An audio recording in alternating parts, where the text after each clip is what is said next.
Estelle, on se retrouve aujourd'hui parce qu'en fait c'est Yves Michel qui nous a mis en relation. Yves Michel, c'est un ami et tu vas bientôt sortir ton livre aux éditions Le Souffle d'Or. Donc voilà, l'idée c'était de faire une vidéo pour présenter ton parcours et l'intérêt de ce livre. Ton livre c'est sur le burn-out. Si tu veux bien, est-ce qu'on peut d'abord parler de quelle était ta situation avant de faire ce burn-out? Qu'est-ce que tu aurais à me dire, comme ça peut-être sans que je pose une question plus précise, dans quel contexte tu étais? Alors, je pense qu'une chose qui est intéressante à dire, c'est qu'avant de faire mon burn-out, j'étais pas du tout dans le profil des personnes qui, a priori, font des burn-out. C'est-à-dire qu'on m'aurait dit que j'allais faire un burn-out un jour, je n'y aurais pas cru. Parce qu'il me semblait être libre, puisque j'étais indépendante, j'avais des entreprises, des startups, des différents projets sur lesquels je travaillais que j'aimais. Donc je n'étais pas employée, il n'y avait personne qui me faisait travailler au-delà de mes limites. Il me semblait être heureuse, j'avais l'impression d'être dans mon élément et donc j'étais pas du tout consciente que j'allais vers le burn-out. Mon corps, lui, mon corps, lui, le sentait. Il m'envoyait beaucoup d'alertes que j'ai superbement ignorées jusqu'au jour où je me suis effondrée. Donc je dirais que j'étais plutôt... Il y avait une réalité extérieure et une réalité intérieure. La réalité extérieure, c'est que tout allait bien. D'ailleurs, les personnes qui ont appris mon burn-out ont été surpris parce que pour eux, tout allait bien. Et une réalité intérieure où petit à petit, mon corps se déstructurait, si on peut dire ça, jusqu'à ce qu'il m'arrête totalement. Est-ce que tu as des exemples concrets de ce qui commençait à coincer au niveau du corps, au niveau du physiologique? Oui, alors il y a des exemples très concrets, hein. Par exemple, j'ai commencé à avoir une période d'insomnie quelques mois avant mon burn-out. Normalement, je dors très bien. J'ai passé plus de 3 semaines sans réussir à dormir du tout. Sans dormir du tout la Enfin, nuit? sans dormir, sans faire une nuit complète. Donc avec des grosses insomnies, chose qui ne m'arrivait jamais. J'ai commencé à avoir des grosses douleurs dans le dos. J'avais des inflammations très violentes qui ne duraient pas forcément longtemps et qui n'avaient pas de cause. C'est-à-dire qu'il n'y avait pas de cause à effet, donc il n'y avait pas de je me suis fait mal, j'ai mal ici, c'était non, j'ai mal, je ne sais pas pourquoi.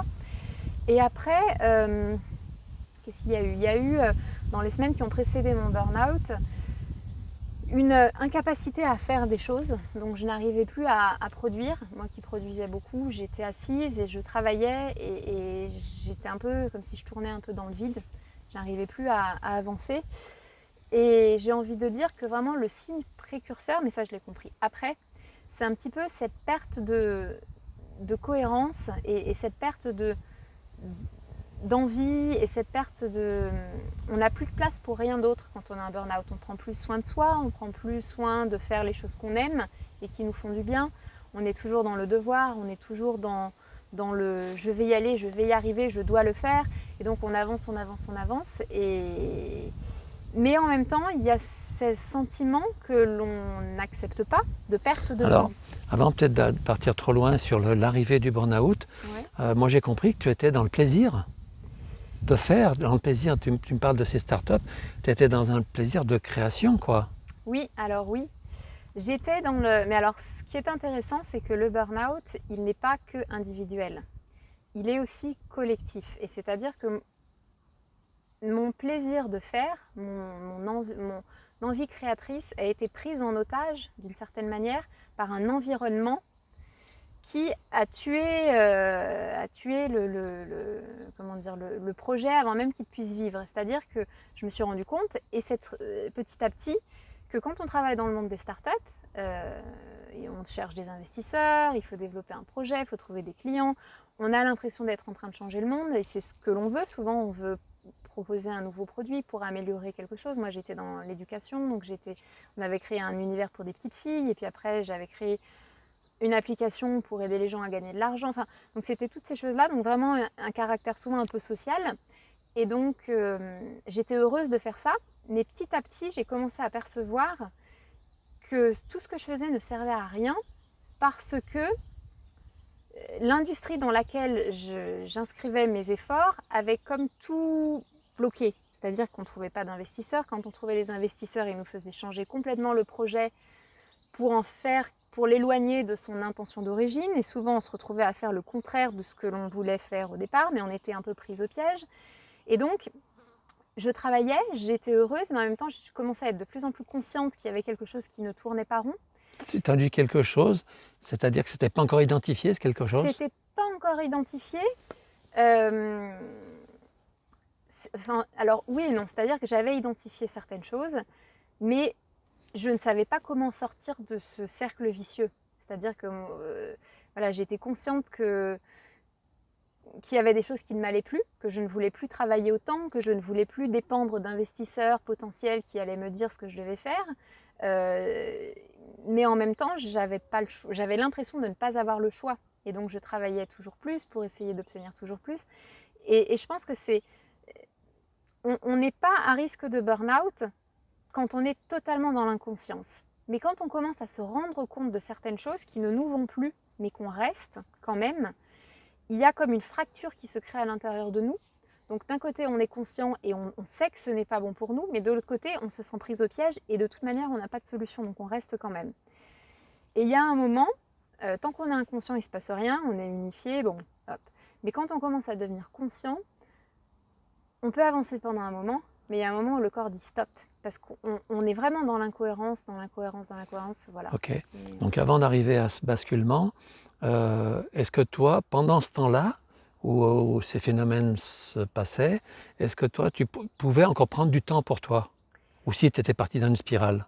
J'étais vraiment partie dans une spirale, j'avais différents projets, puisqu'à l'époque, j'avais commencé à écrire le livre, même si ce n'était pas exactement ça. Je gérais une association au Brésil, j'avais le domaine en Drôme, donc j'avais ces différents projets sur différents continents, et j'avais cette sensation d'incohérence, mais en même temps, c'était tous des projets où il aurait fallu que je travaille à temps plein, et je ne pouvais pas. Donc du coup, j'essayais de donner le maximum à chaque projet.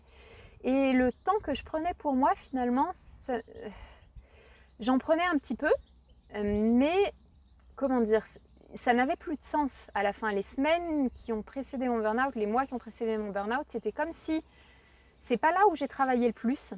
Les quelques années auparavant, j'avais un rythme de travail qui était beaucoup plus lourd, puisque je travaillais tout le temps quasiment. Là, je travaillais moins, mais en même temps, ça n'avait plus de sens. C'est-à-dire que je faisais un peu pour ce projet-là, un peu pour là, mais en fait, il n'y a rien qui fonctionnait ensemble. Ok. J'essaye de voir par rapport à ton énergie, donc je te posais la question de savoir si tu prenais du temps pour toi, mais est-ce que tu partais aussi en vacances? Alors, oui et non.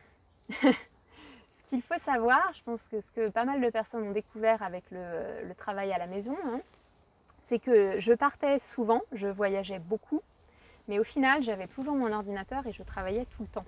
Donc des vraies vacances, déconnectées sans travailler, j'ai pas dû en prendre pendant des années.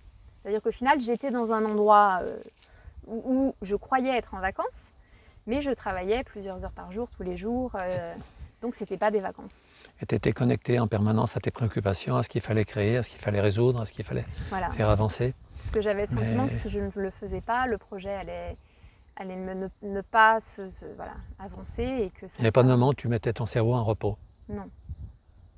Non, parce que non. D'accord. On passera peut-être tout à l'heure à l'étape pour voir qu'est-ce qui a fait le basculement en fait, qu'elle est allée en burn-out. Mais est-ce que tu aurais autre chose à dire pour décrire ce moment-là, je ne sais pas comment tu le situes, ça peut être des mois ou des années avant, qui fait que tu t'es inscrit dans une certaine chose pour voir quel était le contexte avant. Est-ce que tu as d'autres choses à rajouter? Alors, j'ai pas bien compris. Avant d'arriver à ce burn-out, dans le contexte dans lequel tu étais, tu m'as expliqué plein de choses, mais est-ce que tu aurais quelque chose à rajouter qui puisse éclairer? Parce que tu as parlé des startups, mais est-ce qu'il y avait un contenu spécifique à ces startups qui fait que le sens pouvait être vite dévié?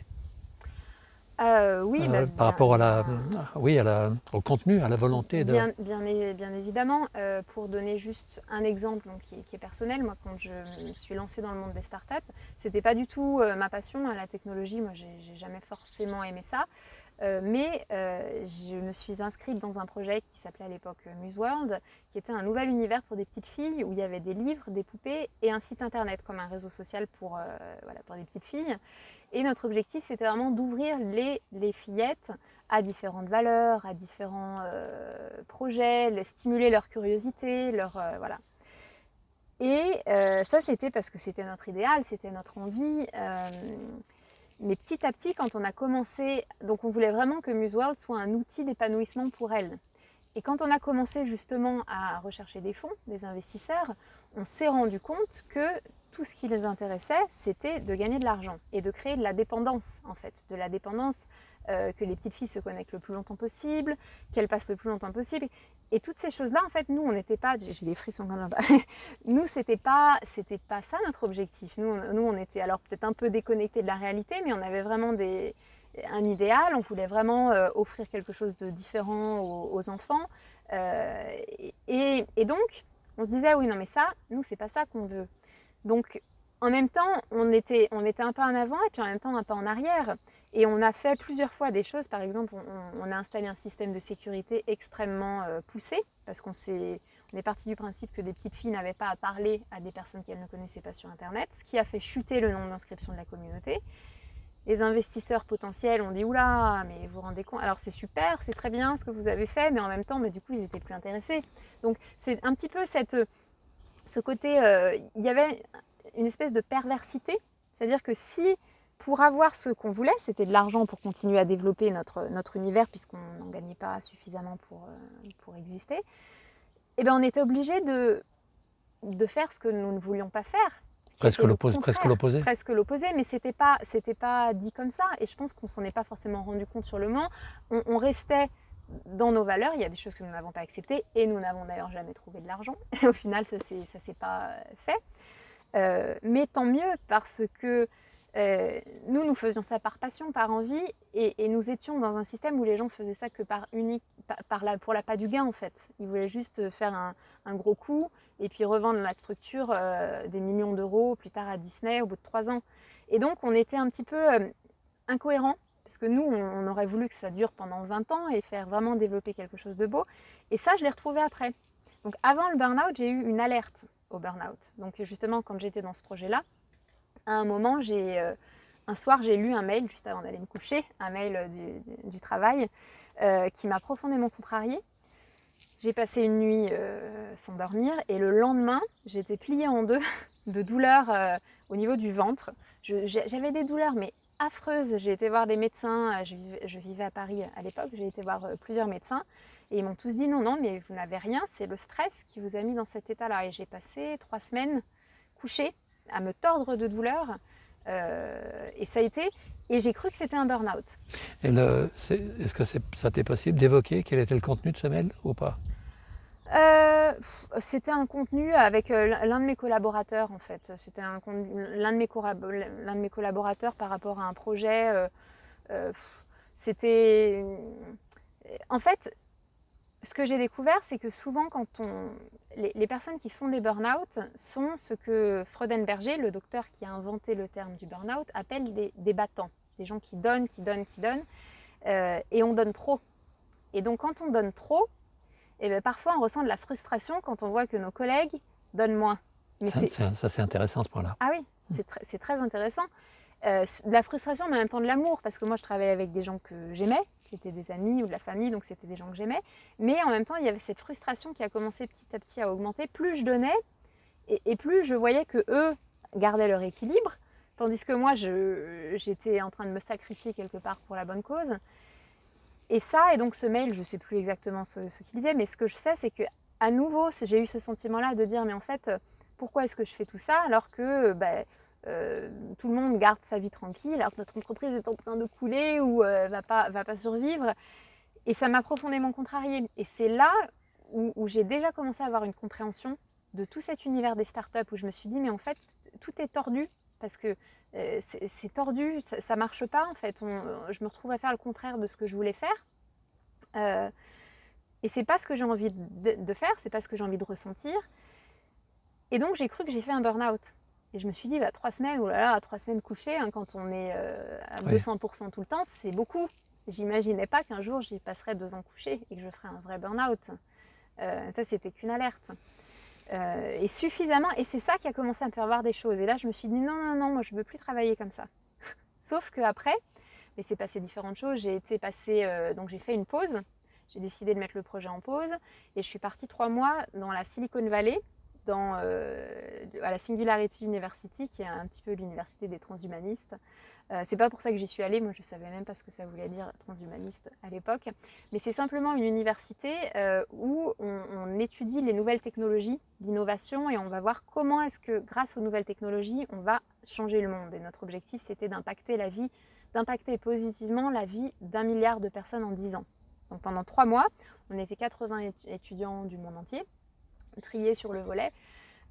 Et on a eu des cours avec des personnes qui venaient du monde entier, on a rencontré tous les grands pontes de la Silicon Valley et à la fin, on a dû créer un projet à présenter pendant les dernières semaines qui utilisait une technologie exponentielle pour changer le monde, enfin bref. Et à ce moment-là, j'ai eu le choix, on m'a fait une proposition avec mes 2 associés sur ce projet-là de repartir, de développer ce qui n'était qu'une idée, en fait, ce projet-là au Brésil, au sein d'un incubateur avec des personnes que j'admirais, que j'avais rencontrées justement pour ma première start-up.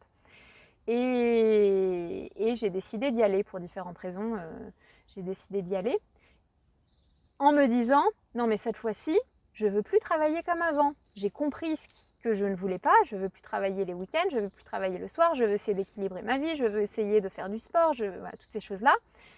Sauf que quand on vit dans un incubateur avec son associé qui est dans la chambre d'à côté et qu'on a 6 mois pour trouver de l'argent, sinon le projet s'arrête, voilà, on repart. C'est reparti dans le système. Et j'étais avec des gens, ce qui est quand même curieux, c'est que la plupart des gens avec lesquels j'ai eu l'occasion d'échanger étaient des gens que j'aimais profondément, pour lesquels j'avais de l'admiration.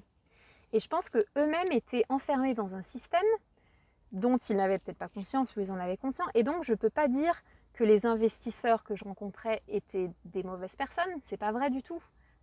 Simplement, je pense qu'ils étaient poussés eux aussi à faire des choses peut-être contre leur propre volonté, consciente. Et du coup, je ne me suis pas rendu compte de ça parce que moi, je suis très humaine. Donc moi, j'aime une personne et je vais travailler avec une personne parce que je sens, voilà, j'admire quelqu'un, j'aime cette personne et donc je vais avoir envie de travailler avec cette personne.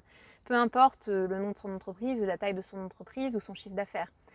Et ça marche dans les 2 sens. Ça peut être quelqu'un qui n'a pas du tout d'entreprise ou quelqu'un qui, au contraire, en a une.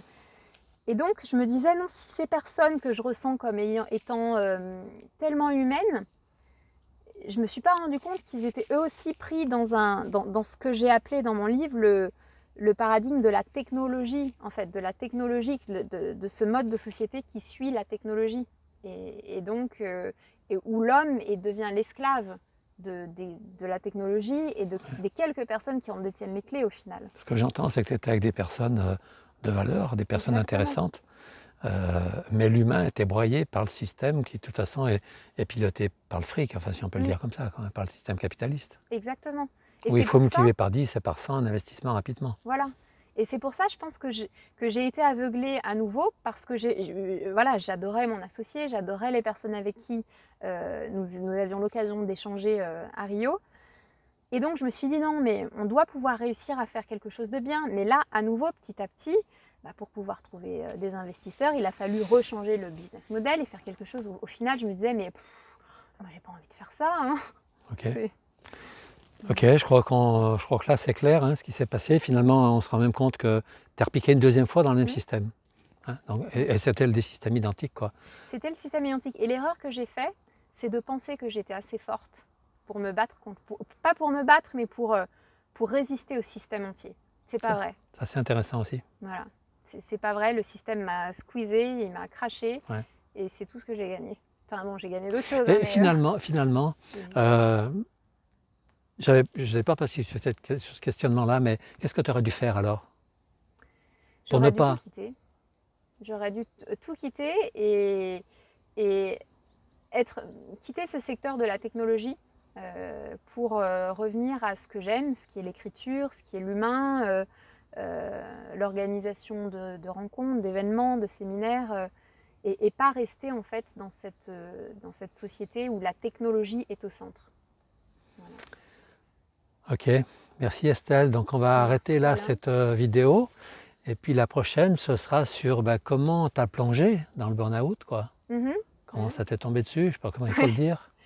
Hein? Oui, c'est une plongée, c'est pas mal, on peut dire ça comme ça. Allez, on verra ça un petit peu plus tard. Merci Alain, et puis à bientôt. Merci.